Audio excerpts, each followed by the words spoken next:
I don't know with whom I am, because I like the question of my colleague Fabrice. I think it's an important one. I like the way you answer it. And I think I was fascinated, but there is something which is radically related with our people expectations and consequently education. My point is, what are people waiting for? And I'd like to just tell you a story I had, which I think is very interesting, because on my perspective, I think it's not only the speed which is the problem. I like a lot the last quotation you gave us from Milan Kundera. But I think the question is, should we delegate to machines, and to what extent, which is another way to put the question. And I'd like to tell you a story very briefly. I was discussing with engineers, and this is related with your slide on Are We Puppet, the first one.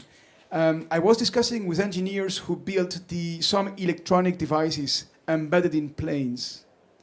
And I was discussing the Air France crash from the Airbus A3 and 34T. And one of the reasons why they crashed is because the co-pilots who were flying the plane, and certainly my colleague Fabrice knows the question because he's pilot himself and passionate on these questions, they suddenly did not have any access to the automated pilot because the automated pilot embedded in certain conditions that humans are not able to have the situation under control. So the plane was receiving some informations which were not right about the speed of the plane, and the automated pilot interpreted something which was, we are too fast, so it put the plane this way, and the plane started falling. And they could not have any control on the situation, and the explanation afterwards is that they should have unplugged, not the automated pilot because they could not. This is very important, machines. They could not unplug the automated pilot, but they could have unplugged the perception of the speed.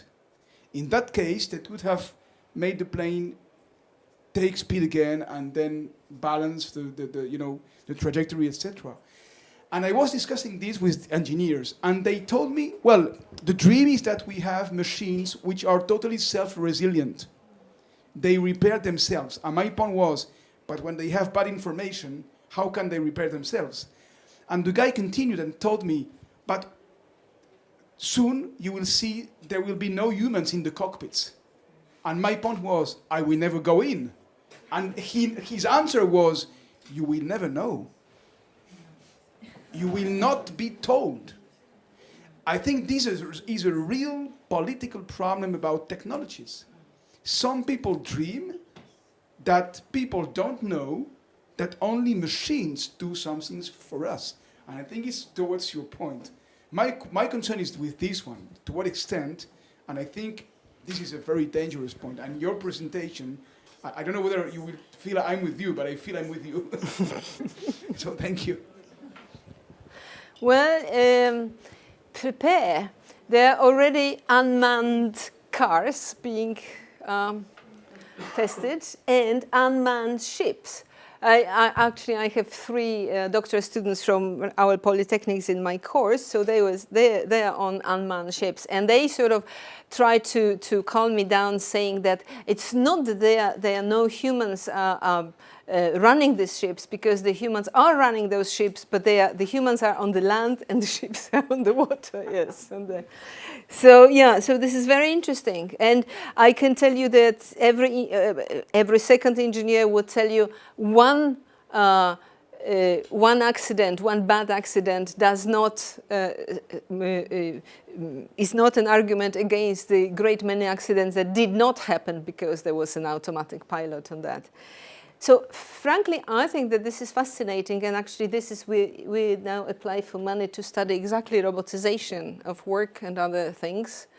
And because I'm tired of doing field work, proper field work, so now I will be reading science fiction sort of from Asimov on, to see how these ideas are changing in time, sort of exactly sort of what robots are allowed to do, what they are suspected to do, hoped to do, and sort of, I think it's fascinating, and sort of starting with this sort of small robots, pets robots, to the unmanned ships, cars, and and as you say, many times you will not know who is running it and who is not. And so I think it's a fascinating topic.